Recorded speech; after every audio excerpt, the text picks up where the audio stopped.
But first, tonight, a high-stakes showdown in Salt Lake City, the first and only vice presidential debate where the country's pandemic response took center stage. And they knew what was happening, and they didn't tell you. From the very first day, President Donald Trump has put the health of America first. You're watching NBC10 News at 11. I'm Jim Rosenfield. And I'm Jacqueline London. The pressure for both Kamala Harris and Vice President Mike Pence, second in command to the oldest candidates to ever lead presidential tickets. NBC10 political reporter Lauren Mayk is breaking down the debate and what it could mean for the election. Lauren, this had a much different feel than the first presidential debate. Jacqueline, it certainly did. It had a more substantive policy feel, in part because there was less time spent squabbling. That does not mean, though, that there was agreement between these two candidates. A debate that is different right from the start. Plexiglass separating the candidates as a coronavirus precaution during a pandemic that is center stage less than 4 weeks before Election Day. Tonight, making their cases, Vice President Mike Pence.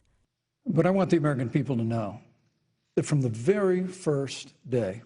And Senator Kamala Harris. The American people have witnessed what is the greatest failure of any presidential administration in the history of our country. Senator Harris, the Democratic nominee who is the first woman of color to hold that position, saying the Trump administration's response to the coronavirus forfeits their right to re-election. They knew what was happening, and they didn't tell you.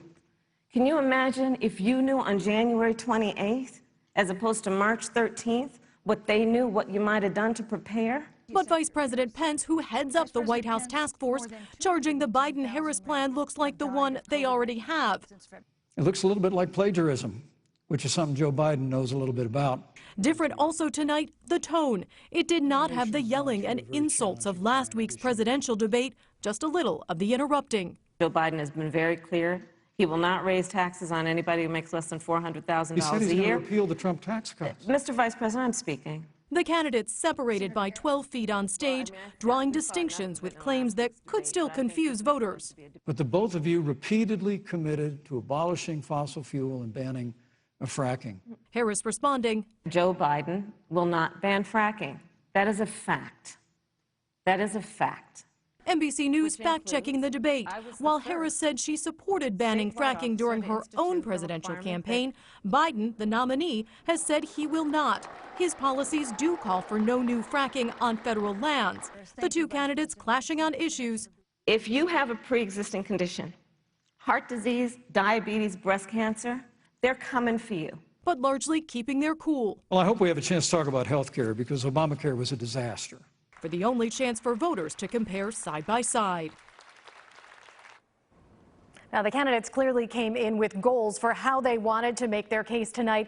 Kamala Harris trying to make the case to Americans that the Trump-Pence administration had not just failed them on the coronavirus, but deliberately held back information that could have helped them. While Vice President Pence hitting on what could be key issues for voters in swing states, like taxes and the Green New Deal, saying Joe Biden's policies would harm them. Jacqueline, back to you.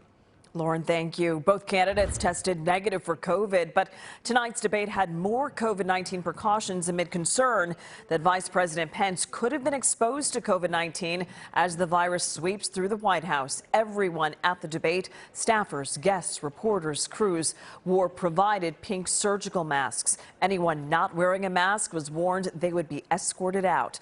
There were only about 20 seats on the floor, all socially distanced. About 100 people were seated in the balcony, with several seats spaced between them. The candidates were seated 12 feet apart, separated by plexiglass. Let's talk about young voters, because just a few minutes ago, some real-time debate reaction from some of them. I had the chance to speak to some still undecided Widener University students with the debate really fresh on their minds. Here's some of their reaction from tonight's VP debate. I would definitely say, however, that the vice presidents were much better spoken, much better prepared.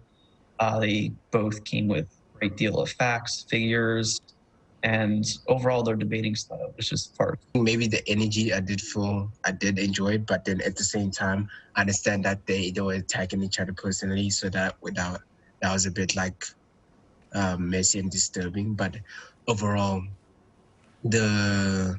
today's presidency kind of gave us like ideas of what they really want to do about the country. And an unexpected moment during the debate has now gone viral on social media. Look at Vice President Pence right there. A fly landed on his head and stayed perched there for several minutes. The fly immediately started trending on social media, and the Biden campaign capitalized on it right away, tweeting out a link to the DNC with the web address flywillvote.com. All right, for a complete fact check of the debate, you can head to our website at NBC10.com.